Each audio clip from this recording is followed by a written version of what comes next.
इमामुल हक ने वनडे में बाबर आजम और विराट कोहली का अहम रिकॉर्ड पाश कर दिया।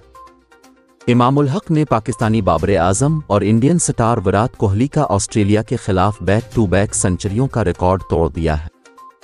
इमाम पहले पाकिस्तानी बल्लेबाज हैं जिन्होंने ऑस्ट्रेलिया के खिलाफ वनडे और टेस्ट दोनों में बैक टू बैक सेंचुरियां स्कोर की हैं। बाएं हाथ के ओपनिंग बल्लेबाज ने ऑस्ट्रेलिया के खिलाफ 48 इनिंग्स के बाद सबसे ज़्यादा रन्स बनाने की फहरिस्त में 2 बैक टू बैक सेंचुरियां बनाने के बाद जनूबी अफ्रीका के बल्लेबाज हाशिम आमला और पाकिस्तान के लेजेंडरी बल्लेबाज ज़हीर अब्बास की पसंद में शमूलियत इख्तियार की। इमाम, जो ऑस्ट्रेलिया के खिलाफ टेस्ट और वनडे दोनों में लगातार 2 सेंचुरियां बनाने वाले वाहिद पाकिस्तानी बल्लेबाज हैं, अब तक 48 मैचों में खेल चुके हैं और उन्होंने 51.90 की औसत से 2232 रन्स बनाए हैं, जबकि 9 सेंचुरियां भी स्कोर की हैं।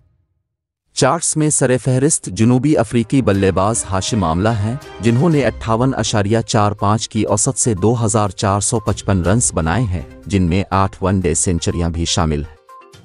ज़हीर अब्बास और बाबर आजम अपने करियर के एक ही मरहले पर बिलतरतीब 2166 और 2053 रन्स के साथ सिर्फ पीछे हैं।